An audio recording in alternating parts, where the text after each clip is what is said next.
Siguiendo con el programa, daremos inicio con las presentaciones de nuestros panelistas. La primera la realizará el señor Javier Abudacás. Como ya se mencionó, él es presidente del Centro Nacional de Planeamiento Estratégico del Perú. Actúa en representación del Comité Andino de Prevención y Atención de Desastres.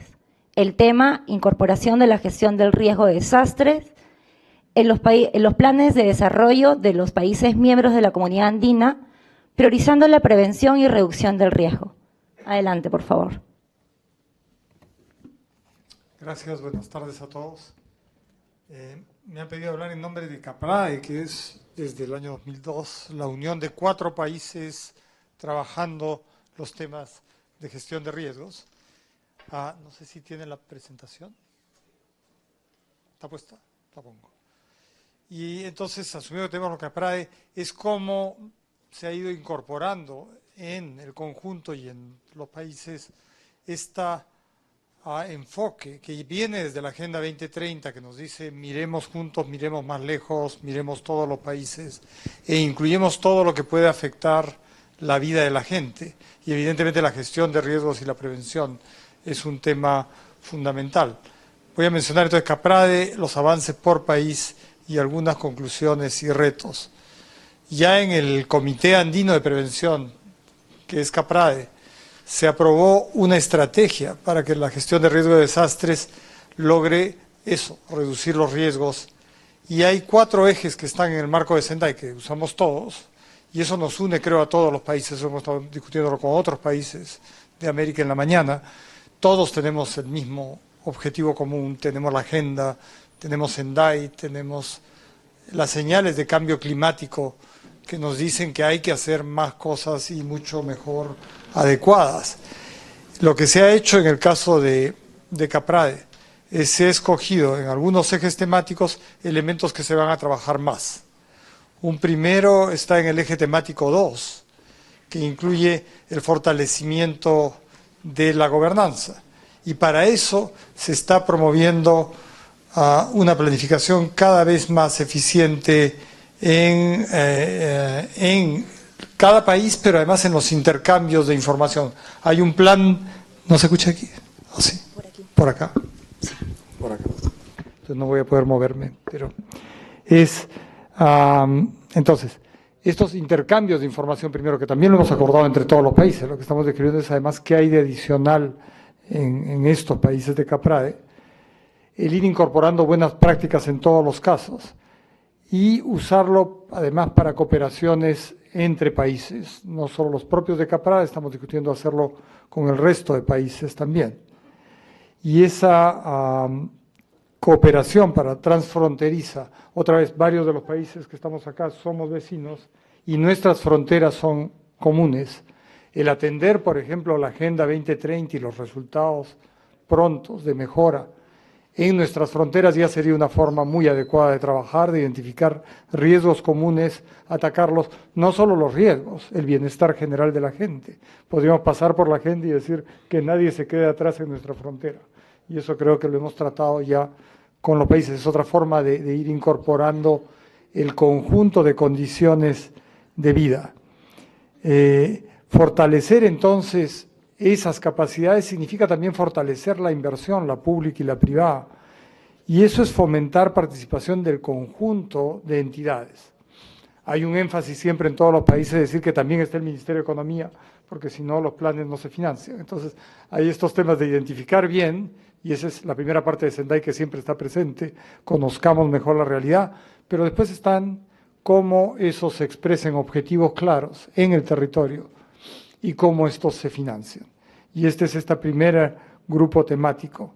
Lo que les vamos a presentar ahora son brevemente cómo cada uno de los países, aquí está Bolivia, así que no necesito presentarlo mucho, pero sí, Bolivia ha incorporado la gestión de riesgo en la ley a cargo del Ministerio de Planificación y el Ministerio de Defensa y ha establecido como política nacional el entendimiento de riesgo de desastres dentro de un concepto de desarrollo integral para vivir bien.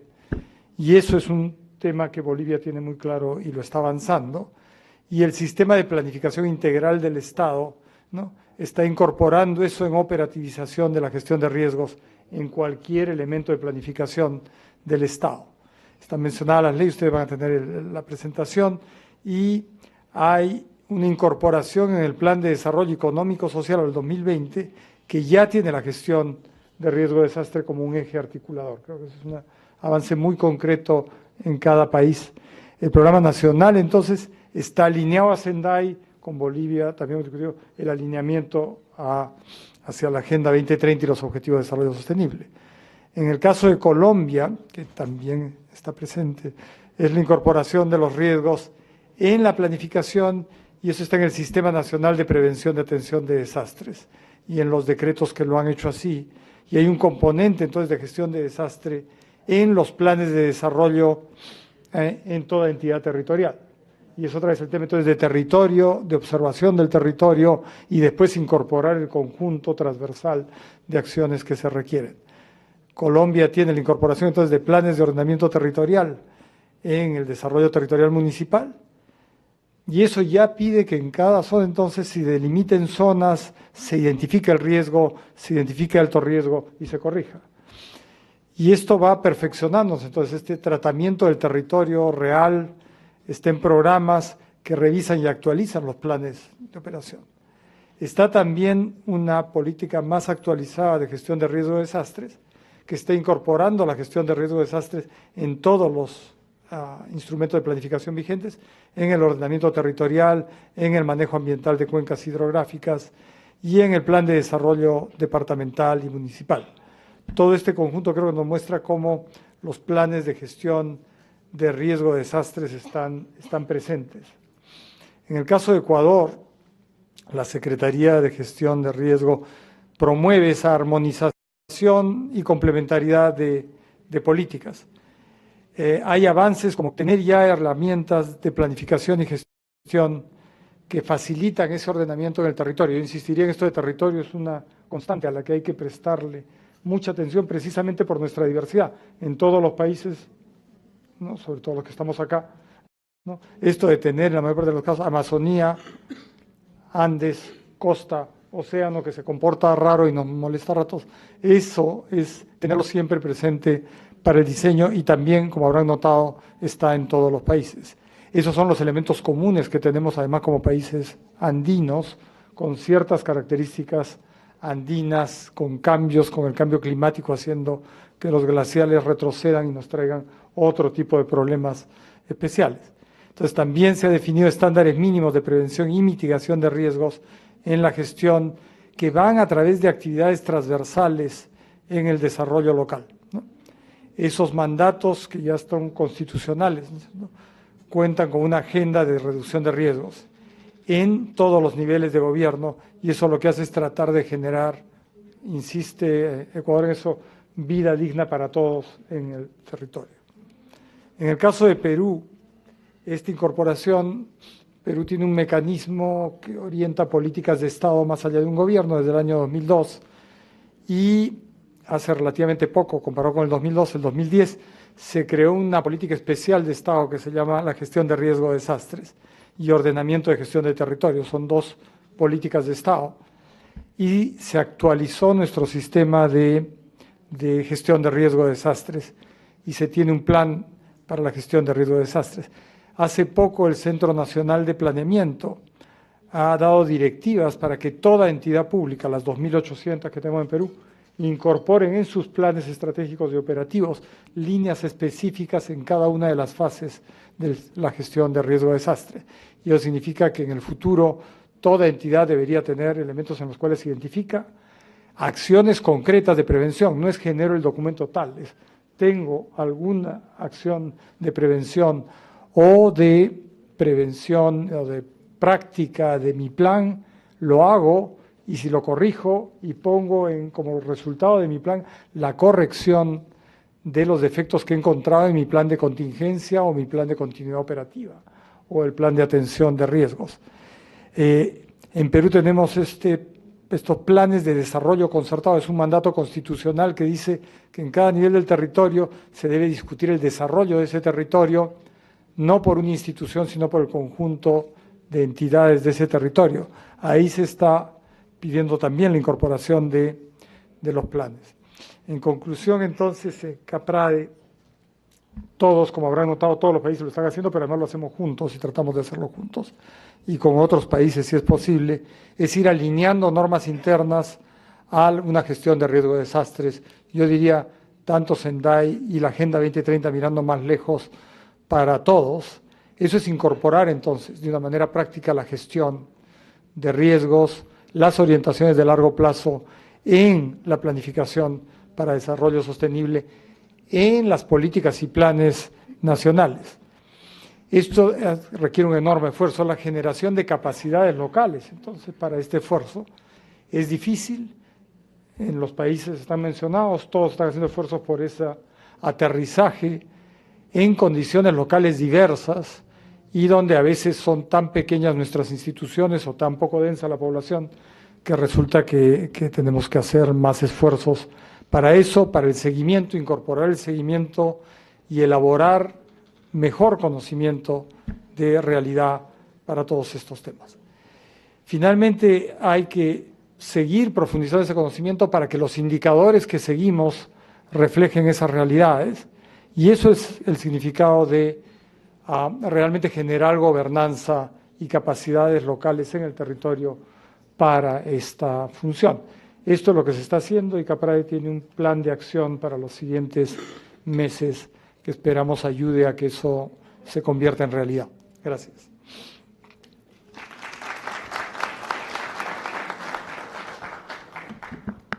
Muchas gracias, señora Bogotás. A continuación, la doctora Gisela Paredes, coordinadora de la Secretaría Técnica del Comité Especial Interinstitucional de la Comisión de Ordenamiento Territorial de Colombia, expondrá el tema cómo aporta a la gestión del riesgo de desastre los instrumentos de planificación de Colombia.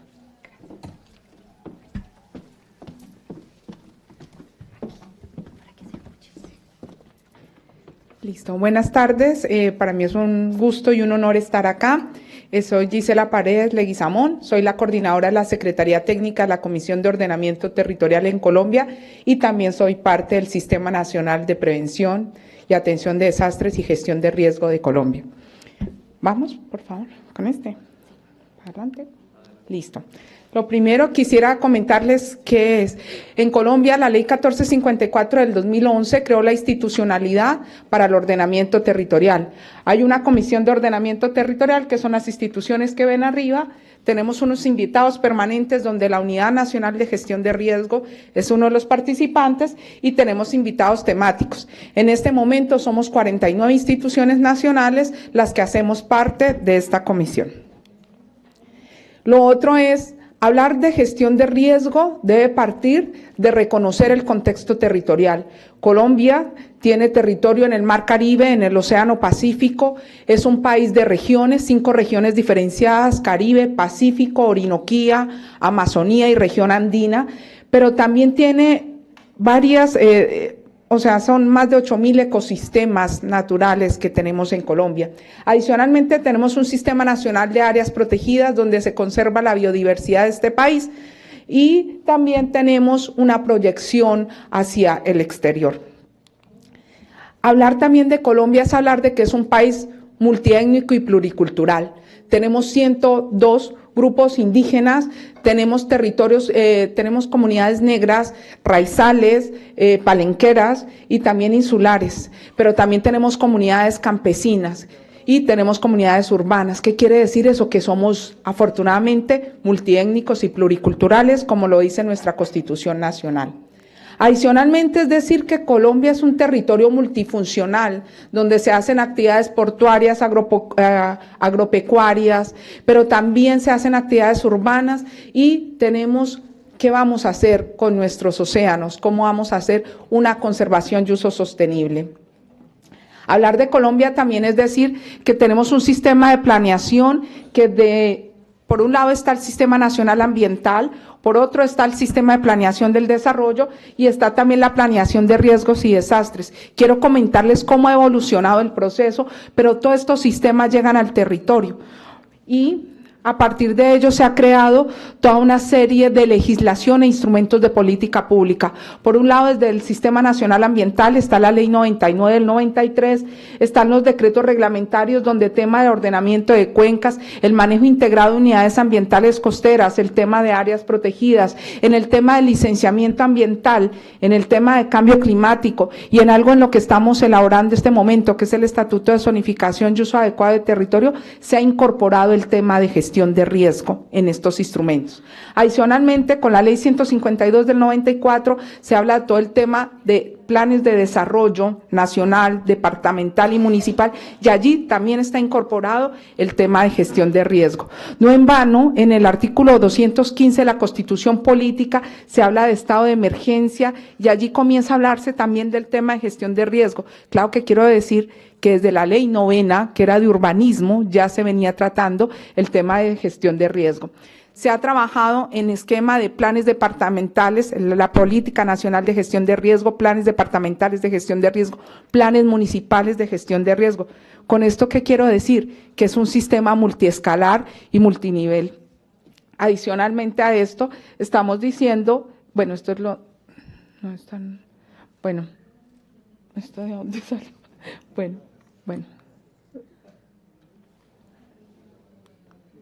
Ya, perdón. Hay una situación y es que también se ha dado una instrumentación en el marco del ordenamiento territorial, y es como vamos desde la ley 9 que les hablaba hasta la ley 388, y ahí quisiera mencionar algo particular. La ley 388 habla de unas prioridades del ordenamiento territorial en Colombia. La primera es tener territorios seguros, y allí también se determina o se establecen los determinantes para el ordenamiento territorial, donde la gestión de riesgo es uno de ellos. También en la ley 1454 del 2011 nuevamente se recoge todo el tema de ordenamiento territorial. Claro, está la versión anterior. Yo sí decía. Bueno, y aquí en Colombia hemos aprendido, y creo que es lo mismo que han mostrado todos, a partir de los desastres que también se han generado, el desastre de Armero, de Popayán, estamos hablando del eje cafetero, y también el más reciente que ustedes han escuchado, el de Mocoa del año pasado. A partir de ello, digamos que en la política general de ordenamiento territorial que estamos haciendo en Colombia en este momento, uno de los temas estratégicos y es capítulo de las bases de la política es el tema de gestión de riesgo y cambio climático. Creemos que es algo que es transversal y que es importante para el ordenamiento. También en lo que hemos desarrollado con el acuerdo número 10 del 2016, se ha incluido todo el tema de gestión de riesgo en los planes de ordenamiento departamental. Se reconoce que el riesgo trasciende los límites político-administrativos de municipios, de departamentos, que debe ser una gestión coordinada y conjunta para poder hacer una acción efectiva.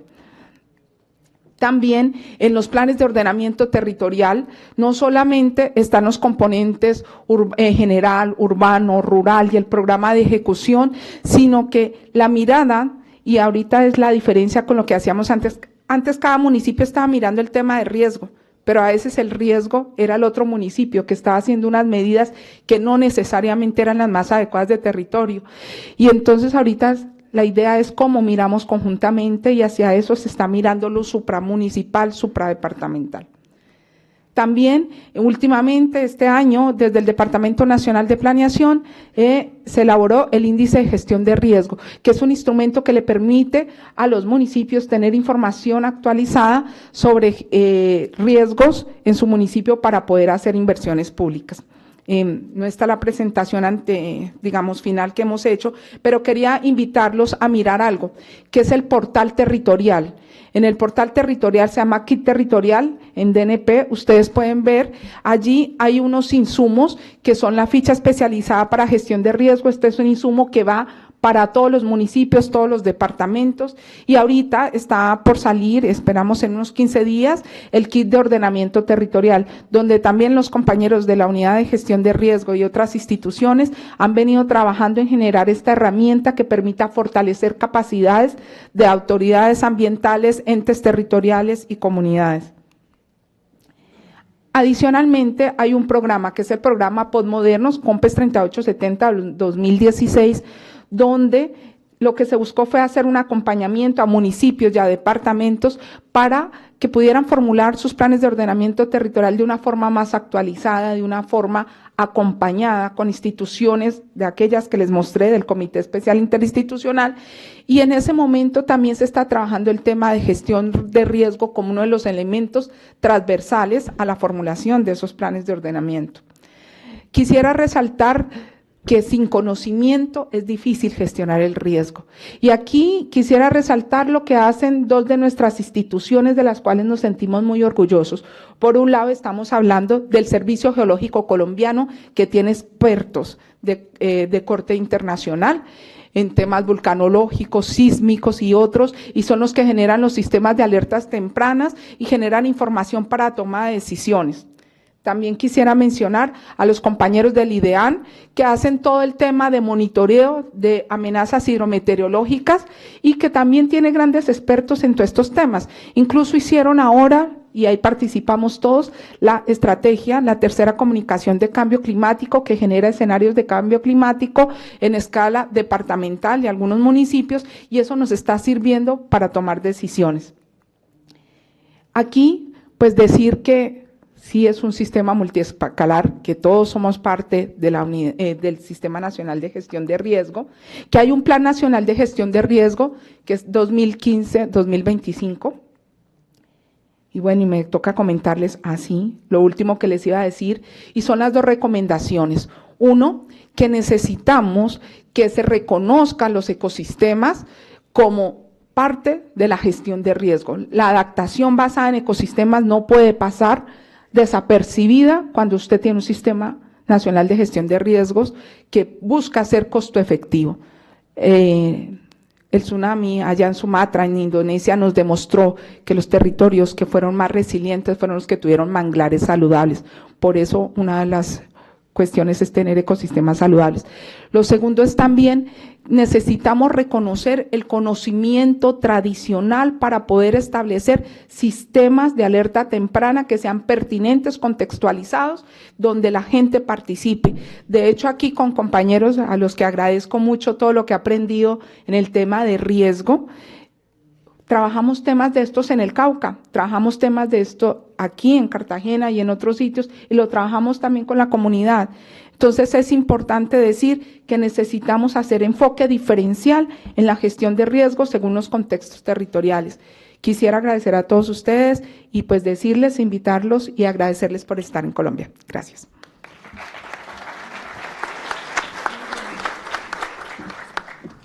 Gracias. A continuación, le damos la palabra a la señora Michelle Edwards. Ella es directora senior de la División de Mitigación, Planificación e Investigación de la Oficina de Preparación ante Desastres y Gestión de Emergencia de Jamaica.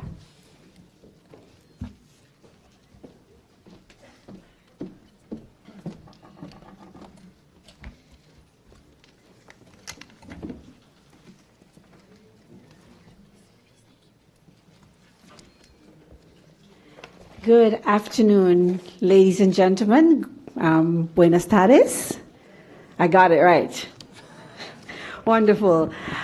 Before I begin my presentation, I just want to express my gratitude and appreciation. Mi agradecimiento y obviamente mis agradecimientos a los organizadores de esta plataforma por darnos esta oportunidad de reunir la región y compartir de esa manera experiencias donde enfrentamos desafíos similares. Hoy les voy a dar una generalidad de nuestros instrumentos de planeación que da soporte a la gestión de riesgos en Jamaica.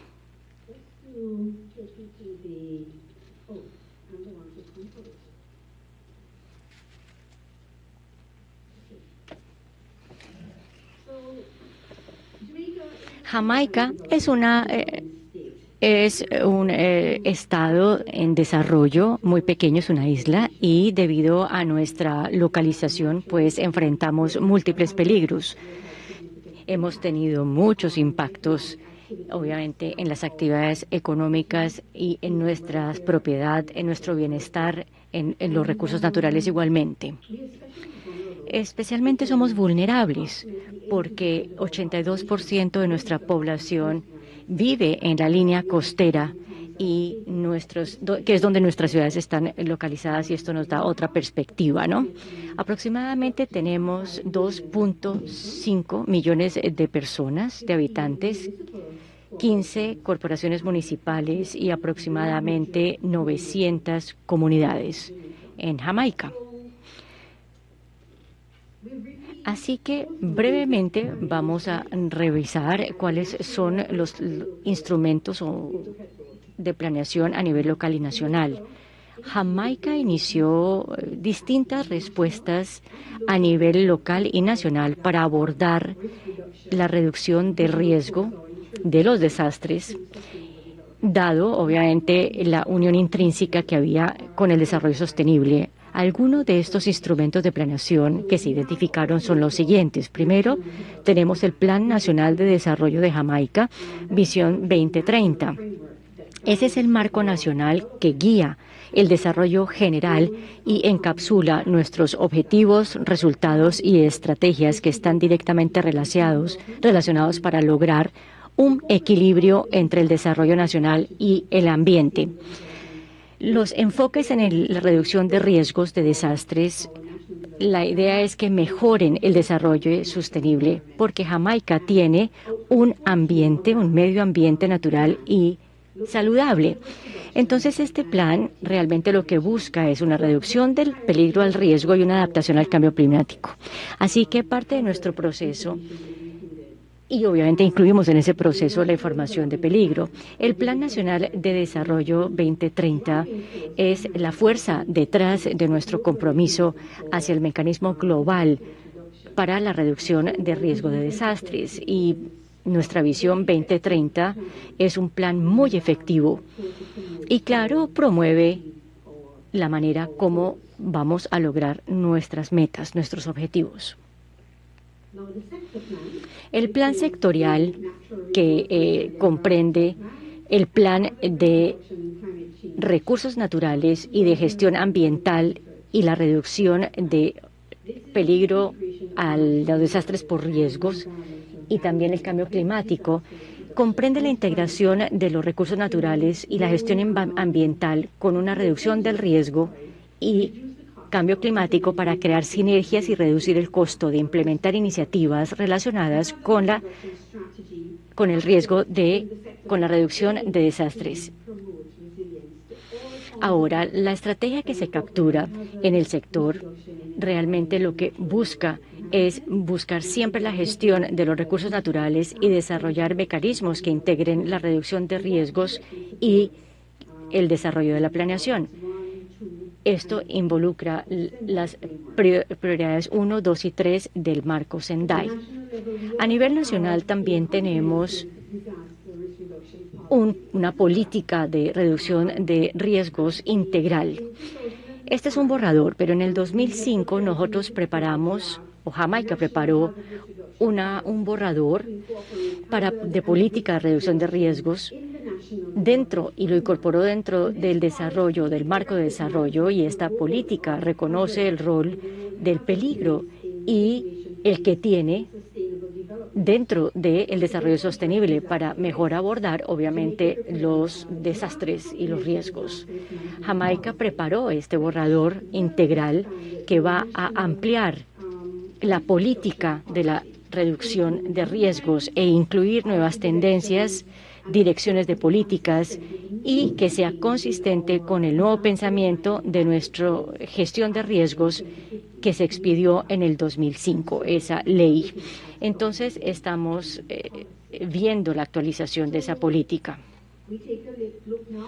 Así que vamos a ver ahora, a mirar los instrumentos de planeación local para poder implementar esos también planes de control. Primero es el Plan Nacional de Sostenibilidad Local.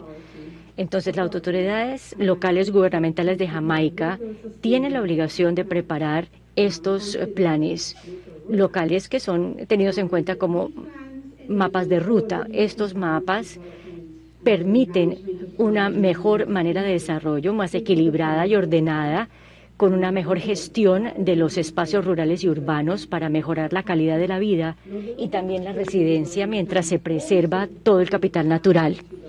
También este plan promueve la reducción de riesgos al acompañar las políticas locales y las acciones que se identifican en las comunidades y varias partes interesadas para ser implementadas y mitigar y mejorar la resiliencia. El plan establece un cimiento a través de la disponibilidad de datos geoespaciales para poder informar y preparar toda la reducción, todos los planes de reducción integrales. Actualmente tenemos 5 de 14 jurisdicciones que han desarrollado planes completamente y otros que están en distintas etapas de preparación. Ahora, un complemento de esos planes de sostenibilidad local es el plan de reducción y la estrategia de reducción de riesgos. Esos realmente es como un nuevo vecino en la cuadra y todas esas evaluaciones de reducción de riesgos que se hacen a nivel local, ahí fue que vimos obviamente la necesidad de poder desarrollar otros planes y estos complementarán los planes locales de desarrollo sostenible y van a delimitar o van a listar las necesidades de comunidades locales y de consejos locales para reducir el riesgo que tienen de peligros. Y eso lo estamos haciendo en la actualidad y esperamos que vamos a tener resultados en nuestras próximas reuniones para compartirlos con ustedes.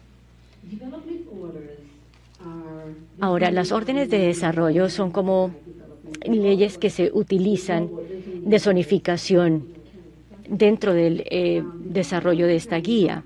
Ahora, hay otra ley que se llama de pueblos y países, que acompaña también las ordenanzas de desarrollo y en este momento estas están siendo completadas y están en distintas etapas de preparación. Ahora, el proceso de planeación y aprobación es muy interesante en Jamaica porque nuestros procesos de aprobación incorporan información sobre peligros. O sea, los planes de desarrollo vienen a la Oficina de Gestión de Riesgos y se hacen entonces evaluaciones de gestión y los comentarios se anotan para saber cuál es el apoyo. Para darles a ustedes entonces un resumen, estas aplicaciones se evalúan frente a distintos instrumentos de planeación, así como las legislaciones y las regulaciones.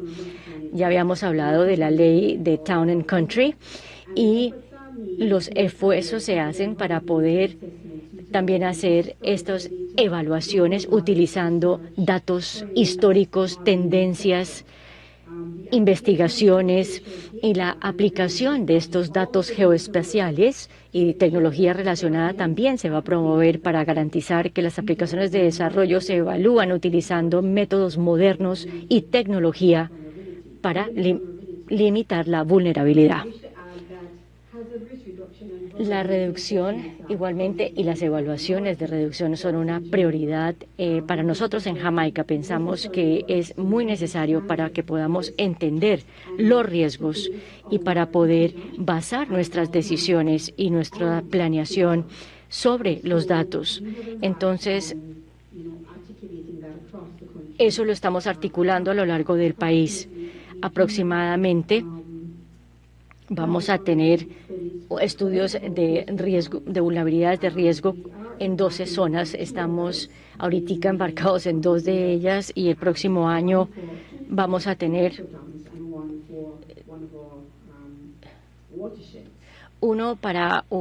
vamos a tener 2 y uno de ellos va directamente a nuestros terraplén de agua. Tenemos otros documentos que se utilizan en ese proceso de planeación y esta es nuestra política de conservación de agua y hace 3 cosas. Primero, es una política para poder evitar que nos quedemos sin agua y articula también, obviamente, lecciones sobre inundaciones y también provee agua en las sequías. Ahora, el Centro de Gestión de Riesgos también se construye sobre las capacidades de socios que existen multidisciplinarios, y así podemos también comparar y poder compartir la información sobre riesgos. Nosotros actualmente hemos implementado un centro de gestión de riesgos en una corporación municipal que se llama St. Catherine, y estamos tratando de hacer una implementación en otras corporaciones o lugares municipales. Lo hemos podido hacer a través de la financiación de la UNDP. Nuestra iniciativa más reciente es un instrumento de monitoreo de desastres y clima. Lo que hace es ofrecer un proceso estandarizado para que las municipalidades puedan evaluar la vulnerabilidad de programas planeados, proyectos y actividades para los riesgos o en relación con los riesgos climáticos y desastres. Jamaica es muy serio frente a la gestión de desastres. Nosotros obviamente iniciamos muchas respuestas y poder entonces disminuir esta respuesta frente a los riesgos por desastres. Entonces voy a resaltar algunos de ellos. Primero, la necesidad de tener unos planes de desarrollo para poder manejar la reducción de riesgos, y esto es obligatorio para los países. Así que, claro, la financiación es un desafío para poder llevar a cabo estos planes. Los planes se demoran mucho en hacer, y esto es algo que nosotros realmente estamos mirando en profundidad. Igualmente, una inadecuada implantación de las políticas y legislación, especialmente cuando hay una construcción de pozos y de negocios sin una adecuada o un permiso de planeación adecuado. Usualmente estos proyectos se ubican en áreas vulnerables. Y tercero, las instituciones relevantes que están involucradas en la reducción de riesgos requiere mucho más fortalecimiento a nivel físico, humano y financiero para poder ejecutar esos mandatos de manera efectiva. La falta también de tener un pronóstico y instrumentos de pronóstico y predicción adecuados para informar la decisión existen y se necesitan para poder aumentar el uso de los datos geoespaciales y establecer plataformas geoespaciales y así poder informar las decisiones. Actualmente nosotros estamos preparando otro plan nacional y geoespacial que acompañe la plataforma de información nacional de riesgos, que va a incluir IDA en la plataforma. Esto le dará soporte a otra iniciativa que también se está adelantando, que es la plataforma de información nacional espacial, que va a alojar investigación e información de riesgos. Y la última es la necesidad de facilitar de mejor manera la organización y el empoderamiento de las comunidades para mitigar, recuperar y planear de mejor manera las cosas. Deseo agradecerles por escuchar mi presentación y quiero desearles a ustedes que tengan una buena tarde.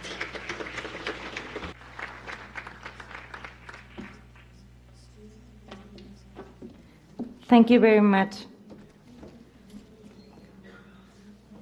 A continuación, le damos la palabra al señor Franklin Condori, jefe de la Unidad de Contingencia Rural del Ministerio de Desarrollo Rural y Tierras de Bolivia y representante del Comité Ejecutivo de la Estrategia Regional de Gestión del Riesgo de Desastres del Sector Agrícola y Seguridad Alimentaria de América Latina y el Caribe, quien a su vez hará la presentación de la referida estrategia regional.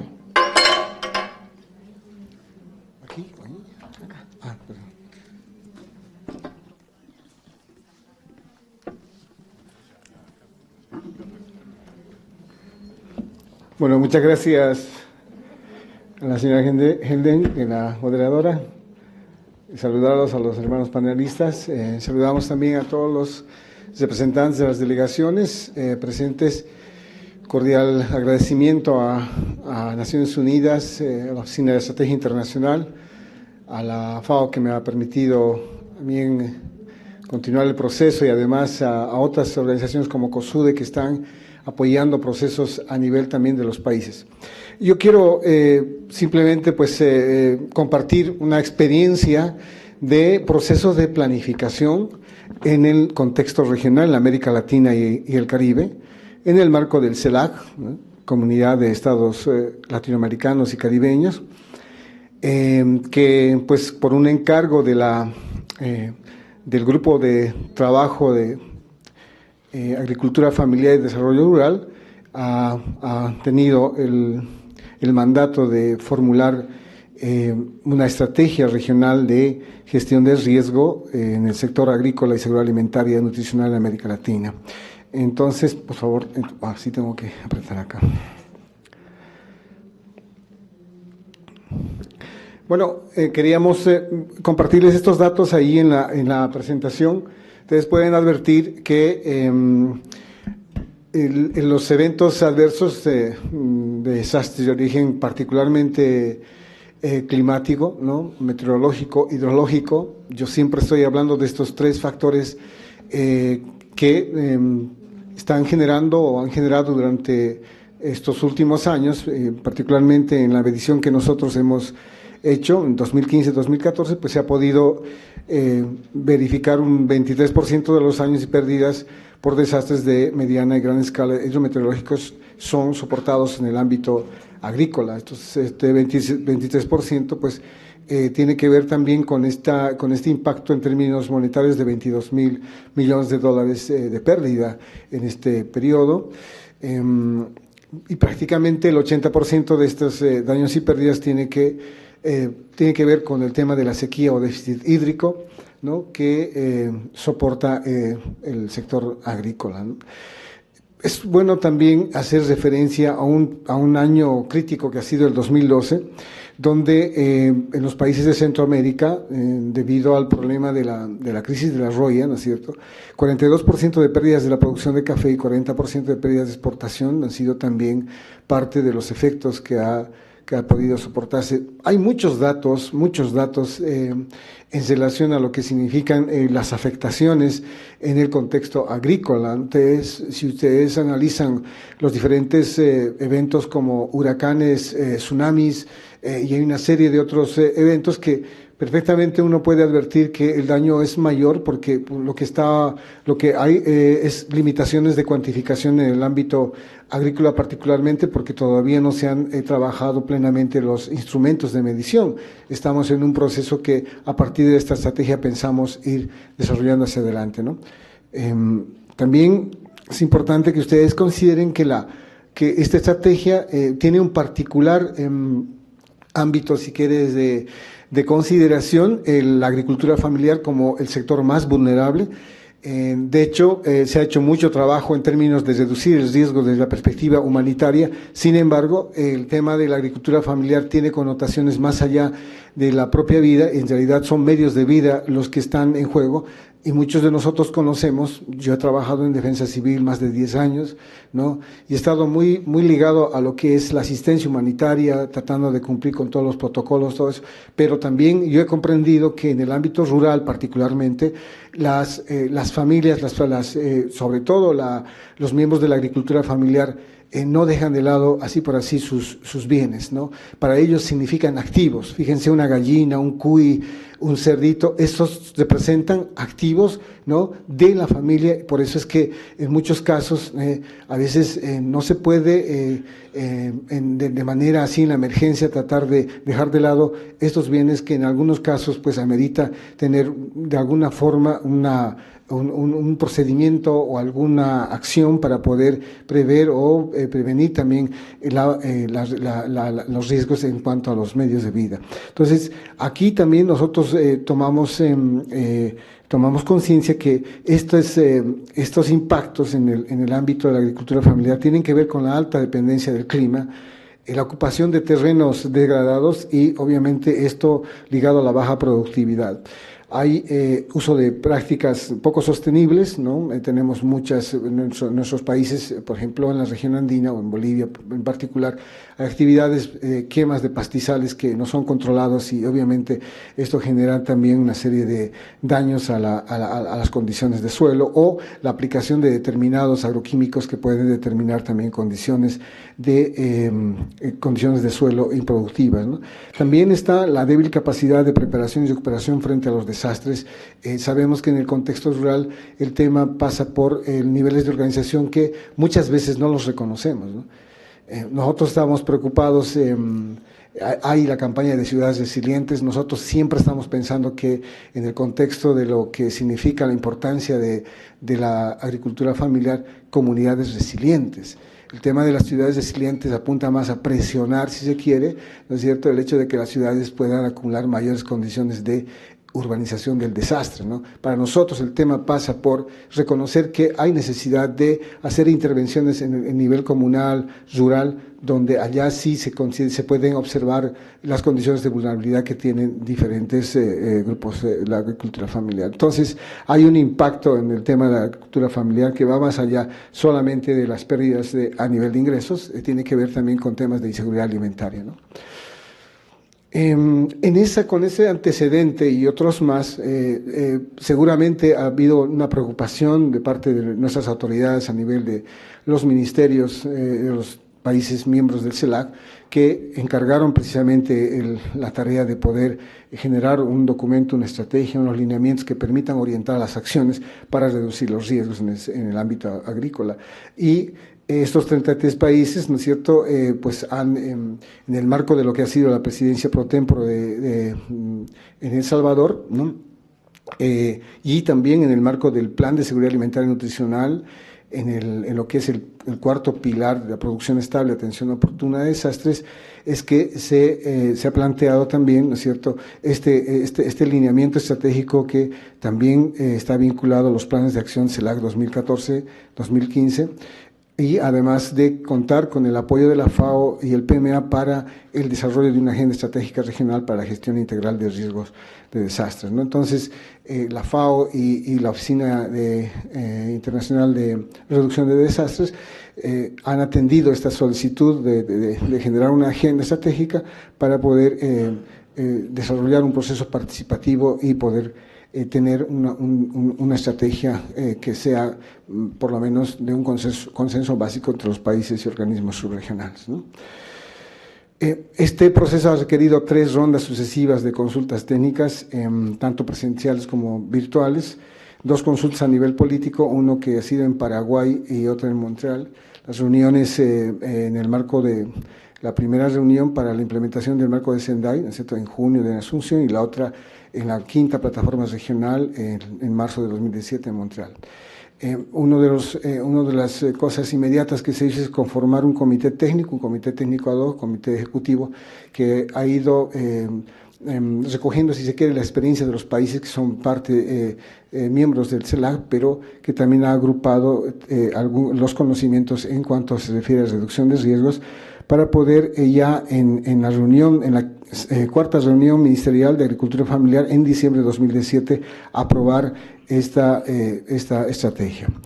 Este comité técnico que les hablaba estaba conformado por estos representantes de esos países que ven ustedes: Chile, Bolivia, Guyana, Guatemala, y obviamente los mecanismos subregionales, el grupo de trabajo del CAS, el Consejo Agrícola del Sur, CAPRADE, SEDEMA, y también, ¿no?, otros del Consejo Agrícola de Centroamérica, además de la presidencia pro tempore, en ese caso Salvador. Básicamente, este instrumento que apoya al Plan San-CELAC busca fortalecer la agricultura familiar por ser el segmento o el ámbito donde mayor vulnerabilidad se ha podido identificar. Además, la estrategia considera la producción agrícola desde la perspectiva de medios de vida, enfatizando su relación con el sistema, con la seguridad alimentaria y nutricional. La estrategia está alineada al marco de Sendai, el marco de Sendai para la reducción de riesgos de desastres. Considera la gestión de reducción de riesgos como parte integrante de todos los procesos de desarrollo sostenible. trata de contribuir, si se quiere, a los esfuerzos nacionales y regionales en reducción de riesgos de desastres. La estrategia busca complementar desde el nivel regional los esfuerzos del nivel nacional, promueve el trabajo entre países, entre subregiones, para encarar las amenazas transfronterizas y espacios geográficos con características agroecológicas comunes, cuencas, ecosistemas. En la región andina nosotros tenemos cuencas como la cuenca del lago Titicaca o la cuenca del Tamamano, que son parte también de este trabajo transfronterizo que requiere, ¿no es cierto?, intervenciones en el ámbito agrícola pecuario, ¿no? También la estrategia trata de promover iniciativas de cooperación entre bloques de países subregiones, en este caso el diálogo entre CAPRADE, CEDEVA, CEPREDENAC, permite, ¿no es cierto? Hoy tuvimos una sesión justamente con ellos trabajando con el CEPREDENAC respecto a la experiencia de un reconocimiento de parte de los pueblos indígenas de Centroamérica que ya están viendo una mirada más allá de la asistencia humanitaria, más bien están tratando de identificar mecanismos que puedan ayudar a reducir los riesgos en el ámbito de los medios de vida, ¿no? También tiene que ver con el apoyo al desarrollo en términos de los bienes públicos, y tenemos acá el objetivo que es prevenir la aparición de nuevos riesgos de desastres y reducir los riesgos existentes en el sector agrícola y la seguridad alimentaria y nutricional, implementando medidas integrales e inclusivas, ¿no? O sea, hay una temporalidad que prevé la estrategia hasta el 2030, que coincide con lo que es el marco de Sendai, pero también la temporalidad en cuanto se refiere a los objetivos de desarrollo sostenible, ¿no? Las líneas de acción están enmarcadas en las 4 prioridades del marco de Sendai y hay ejes orientadores de la estrategia que tiene que ver con que esta estrategia tiene en particular orientación hacia ámbitos de la agricultura, ganadería, bosques, acuicultura y pesca. Además, fomenta el trabajo, la interacción entre las autoridades rectoras sectoriales de gestión de riesgos, pero también con los sistemas nacionales de gestión de riesgos. Promueve un abordaje sinérgico entre lo que es gestión de riesgo de desastres, adaptación al cambio climático, y este es el componente que incorpora la gestión de los recursos naturales.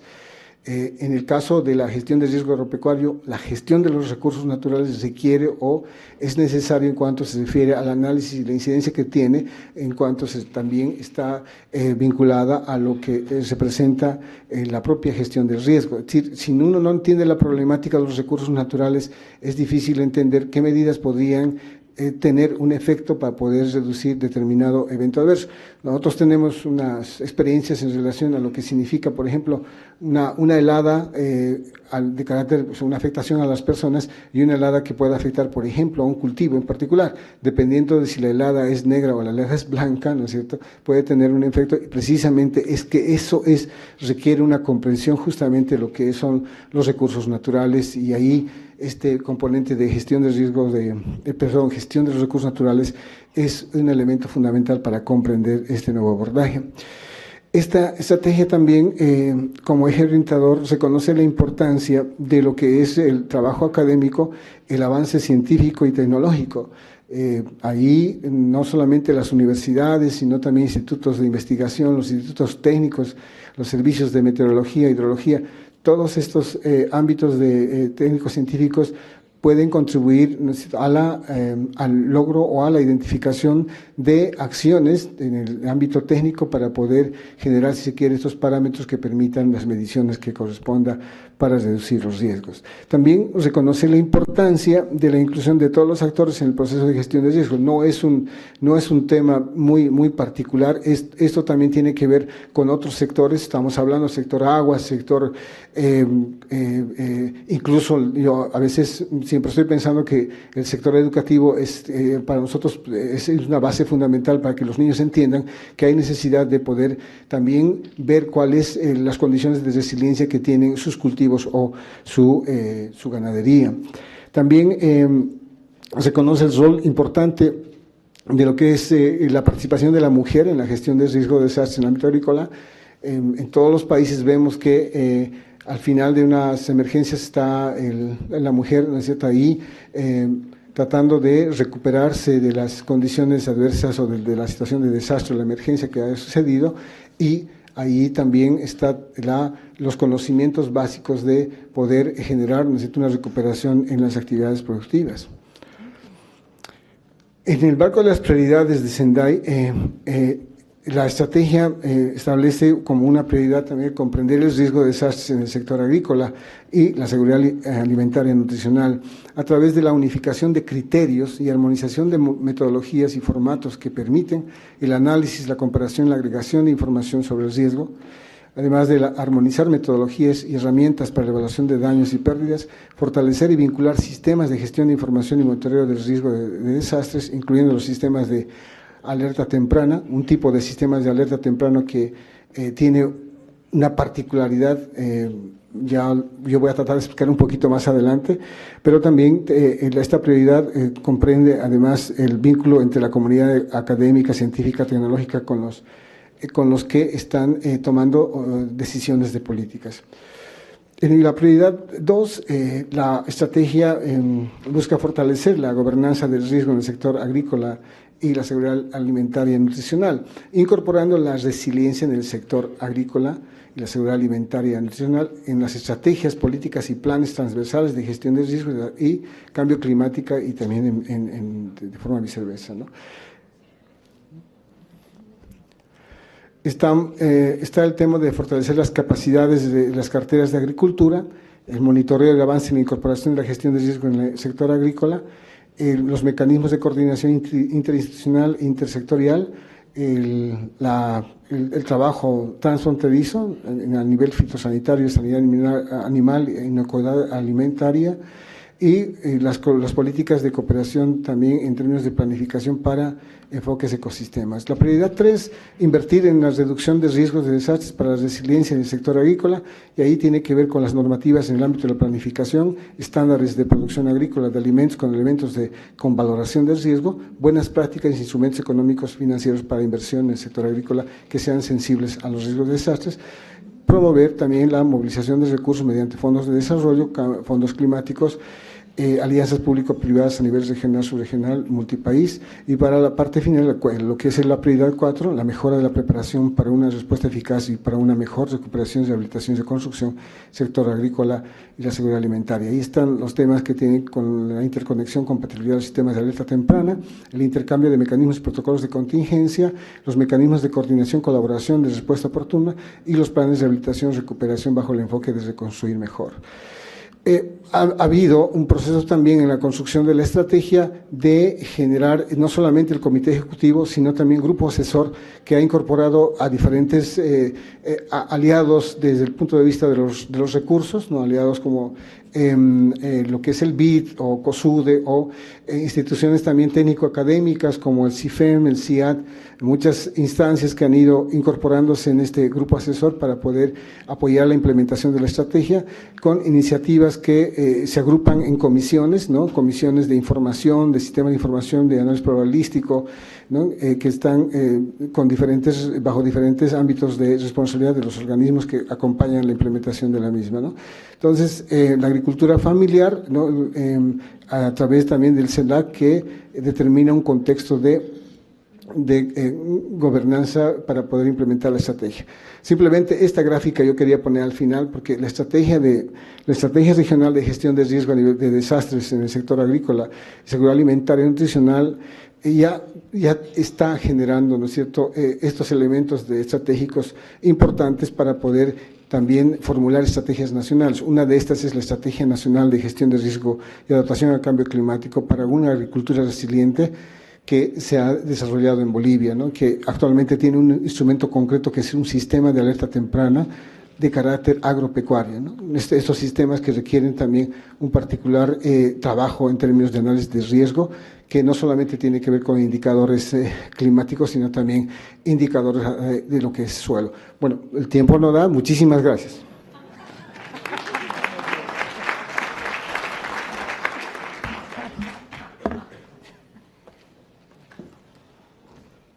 Muchas gracias, Franklin.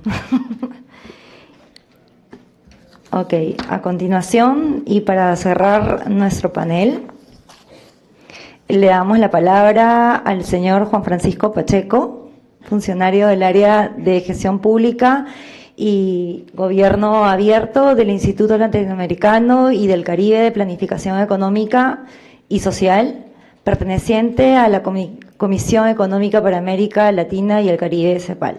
Tema: instrumentos de planificación para una inversión pública resiliente y sostenible como herramienta que se brinda a los países de la región.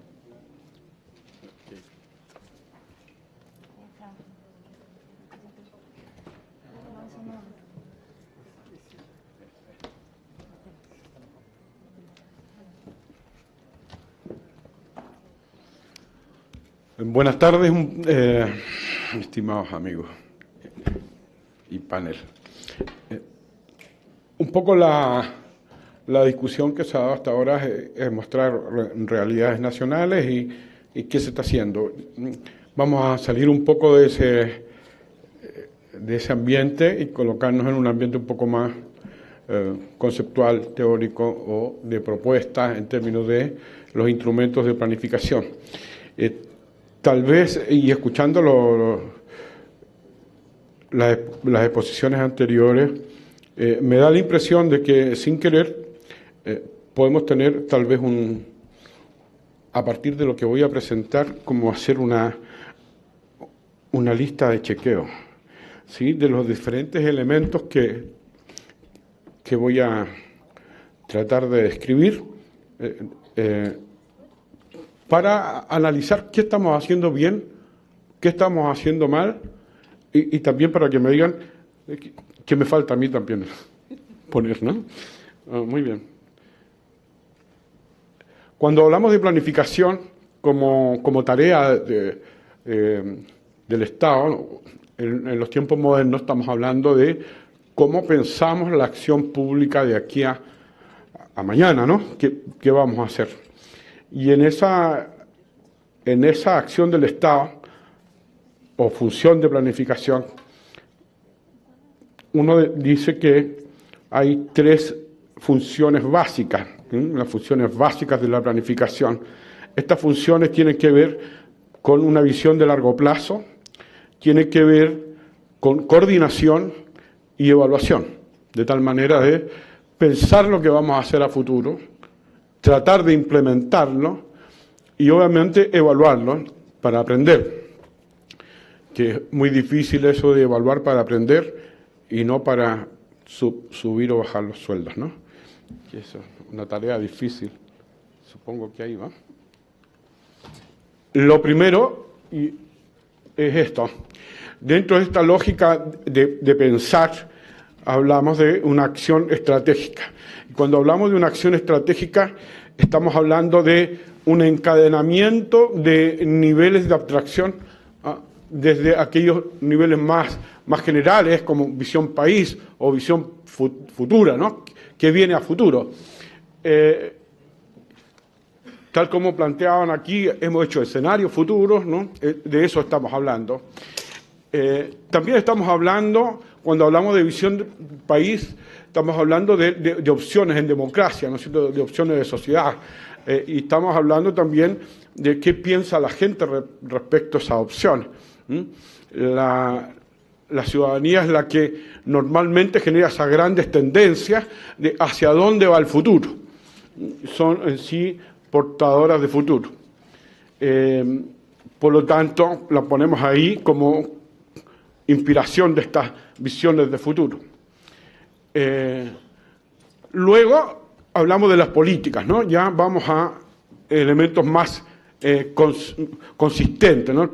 ¿Qué deciden? ¿Qué voy a hacer en salud? ¿Qué voy a hacer con el presupuesto? ¿Qué voy a hacer con la economía en general? ¿Qué voy a hacer con la hacienda? ¿Qué voy a hacer con educación? ¿Y qué voy a hacer si quiero tener un país resiliente o menos vulnerable? ¿Sí? Y luego viene, ok, nos pusimos de acuerdo en estos grandes objetivos y los plasmamos en planes, ¿no? Planes nacionales, planes sectoriales, que tienen una cosa muy interesante.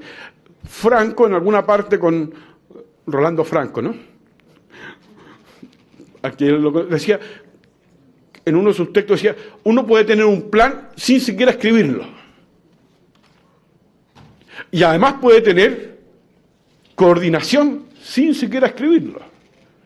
Ahora, ¿para qué son esos planes? No sé, pero están. Se puede. Ahora, la gracia del plan Libro es que finalmente lo que hace el gobierno, ¿no?, o las autoridades es dejar en blanco y negro cuál es su compromiso. Normalmente la política es bastante abstracta, o bastante... Estamos de acuerdo con todos, pero cuando uno llega al plan, lo ideal es que esos elementos que se dicen, digan de qué se tratan, efectivamente. Yo escuchaba a Rajuan, que él de Argentina, ¿no? Nos decía, él es presidente de la Red de Presupuestos Latinoamericanos. Yo lo que espero es que el presidente de la República me dice que quiere mejorar la educación. Entonces me decía, pero tengo un problema, porque a mí me gustaría decir que voy a tener 3.500 nuevas escuelas, ¿sí?, y 15.000 niños incorporados. Eso no lo tengo normalmente cuando me hacen la política. Pero eso sí se puede plantear en un plan. Y de esos planes, y allí quedan identificados muy bien cuáles son los programas. Hablando de programas, son conjuntos de acciones o de proyectos vinculados a un objetivo de política o a un objetivo que está en el plan. Entonces, esos proyectos o acciones que están en la parte más baja de ese triángulo nos están indicando el nivel micro, intervenciones en grupos humanos muy específicas. Ahí está la base estructurante de la planificación. O sea, si no tenemos buenos proyectos o esas acciones que el Estado hace bien definidas, acordadas, ¿sí?, metodológicamente bien estructuradas, lo más probable es que no cumplamos con esto, que estas acciones que son la base construyan, ¿no es cierto?, finalmente esa visión de futuro. Esto no funciona, a pesar de que usted tenga un buen alineamiento como acción estratégica, desde la visión hasta los proyectos o acciones, si no tiene otras tres cosas. Ya dijimos que la comunidad era el gran inspirador. Estructuras orgánicas que sepan y que sean capaces, con capacidades suficientes, quiero decir, para llevar a cabo estas acciones.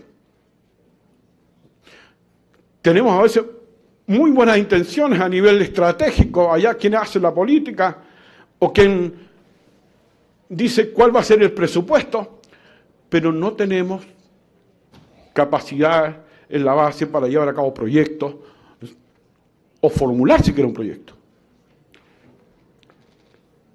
Por otro lado, necesitamos un presupuesto adecuado, ¿sí?, que ese presupuesto converse con esos objetivos, con esos proyectos. Cosa difícil, sobre todo cuando siempre estamos contando con un presupuesto que se fundamenta o se basa en los impuestos. Deberíamos tener un presupuesto que además incorpora al sector privado, ¿sí?, flexibilizar el tema del presupuesto. ¿Cómo incorporamos a los privados en esto? Y en especial la banca. La banca latinoamericana todavía no se incorpora al desarrollo.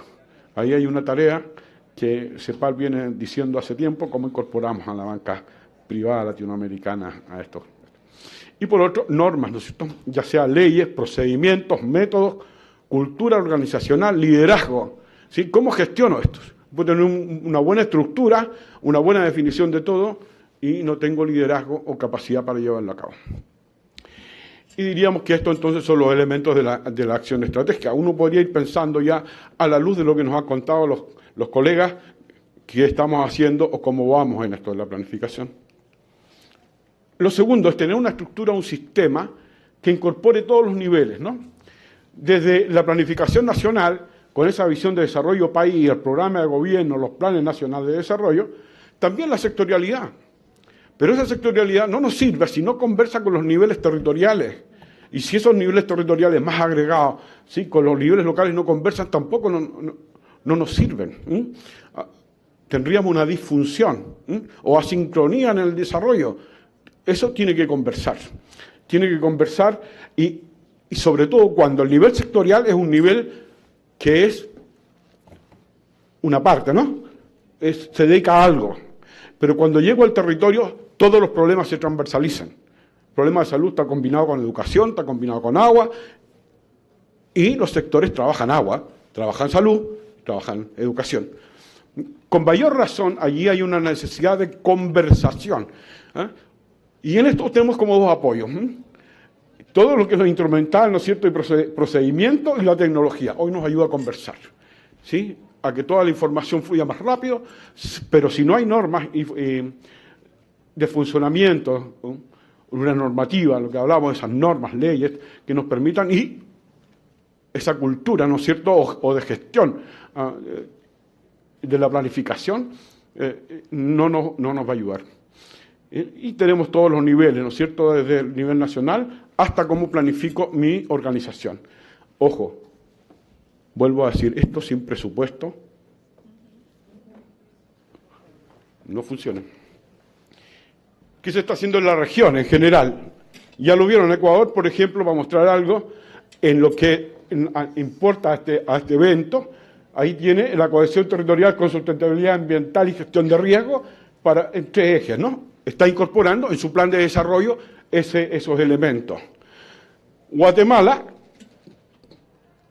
ahí tiene análisis de riesgo con un mapa de riesgo y tiene otros elementos que incorporan, ¿no es cierto?, en esa dimensión. República Dominicana también tiene en su plan de desarrollo, ¿no es cierto?, en el eje 4, todo lo referido a esto. ¿Qué más están haciendo los países? Una revisión de lo que tenemos nosotros en planes de desarrollo. Ahí están todos los países que tienen algo que decir en sus planes de desarrollo hoy, ¿no? ¿Qué otras acciones?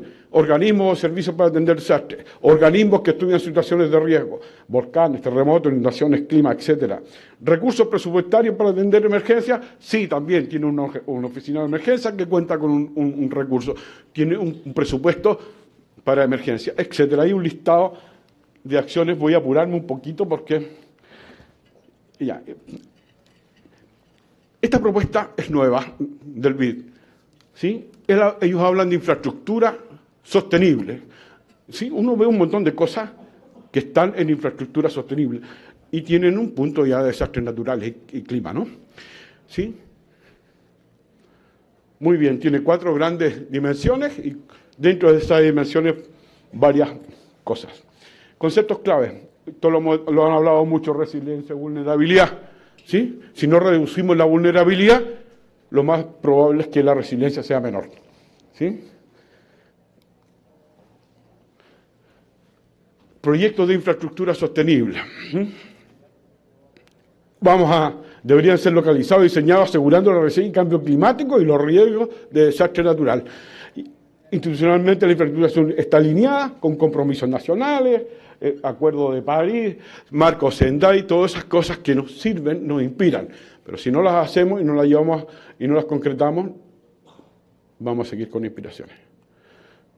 Reducir la vulnerabilidad de la infraestructura pública frente al cambio climático, preparar y llevar proyectos. Aquí una cosa interesante. Vamos a llegar a esa parte más pequeñita de la evaluación. Vamos a saltar algo. Normalmente cuando formulamos proyectos hablamos, de estos: preinversión, inversión y operación, que son los 3 momentos de la inversión, ¿sí? Entonces uno dice, para que tengamos esta cosa, deberíamos por lo menos, a nivel de inversión, aplicar esas medidas de riesgo, ¿no? ¿Sí? Definirlas en preinversión y aplicarlas y evaluarlas en la operación, cómo está funcionando, si no, no vamos a aprender. ¿Qué deberíamos hacer? Hoy es así, ¿sí? Hoy es así. Hoy es así. Hoy formulamos los proyectos de esta manera, ¿sí? ¿Qué es lo que estamos proponiendo? Rápidamente es incorporar otros elementos en la formulación y evaluación de proyectos, ¿sí?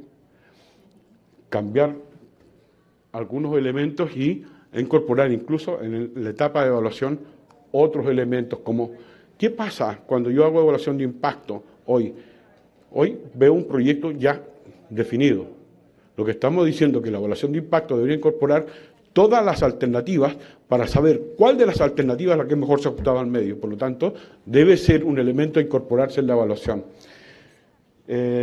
Estamos por medir la sostenibilidad de los proyectos con todas esas variables que nos indicaba el BID. Digamos entonces, si tenemos que medir eso, tenemos que medir ambiente y tenemos que ver la resiliencia de los proyectos, ya no nos va a bastar una evaluación social tal como hoy la miramos, con un enfoque solamente de eficiencia económica. Tendríamos que incorporar una mirada distinta. Estamos hablando de evaluación multicriterio. Lo voy a dejar ahí, si después quieren hacer preguntas sobre eso. Bueno, ahí están los elementos que uno debía incorporar en las diferentes cosas, ¿no? Parámetros y ver, ¿no es cierto?, los parámetros que uno podría medir. Esto no va a ser posible si eso no existe, si no hay un vínculo entre la política y el proyecto, ¿sí?, en diseño y también en la implementación, de tal manera que uno pudiera saber cómo se hace y monitorear lo que se está haciendo, desde lo micro a lo macro. Otra cosa importante, esta es una pregunta que le hicimos a 7 países, a todos los directores de inversión. Le preguntamos cómo influía la programación de inversión con los objetivos de desarrollo, con los techos presupuestarios y con las prioridades de las instituciones. Todos contestaron que 100% nos influía. Tenemos 3 elementos que además no conversan, ¿sí? Ese es un tema en programación de inversión. El problema de los proyectos no solamente tiene que ver con las metodologías, sino con resolver este dilema. Otra cosa aquí, y me van a sacar ya, esta cosa que estamos planteando de grandes modelos que nos ayuden a visorar cuáles van a ser los problemas futuros. Y ahí está una propuesta, un trabajo que hizo la Universidad de Cantabria, junto con CEPAL, sobre los impactos y riesgos de los cambios climáticos en las zonas costeras, ¿no? Que eso nos va a ayudar a generar. Muy bien.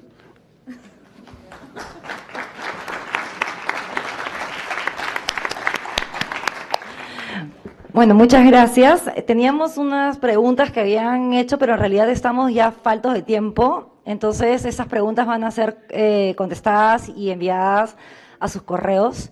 Se les agradece muchísimo la asistencia, a los panelistas por su tiempo y por las presentaciones. Que continúen disfrutando de su estancia en Cartagena. Gracias. Chao.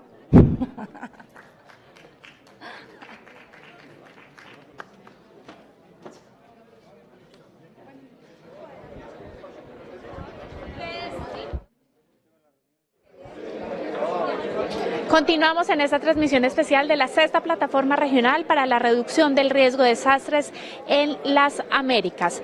Acabamos entonces de ver la paralela número 11 con todo lo que tiene que ver sobre los planes estratégicos en gestión del riesgo de desastres. A continuación estaremos en la paralela sesión número 13 con el doctor Carlos Iván Márquez Pérez de la Unidad Nacional para la Gestión del Riesgo de Desastres, en donde se tratará sobre todo el tema de la cooperación internacional para la reducción del riesgo de desastres y la atención de emergencias, en contexto con la prioridad 2 y 4 del marco de acción de Sendai y con el plan de acción regional. Plan de acción que fue evaluado en la anterior plataforma, en la PR17, que se desarrolló en Montreal, Canadá. En este sentido, damos paso entonces al desarrollo de esta paralela y nos vemos en la transmisión del noticiero, el resumen de toda la plataforma regional a las 9:30 de la noche por canal institucional y vía streaming.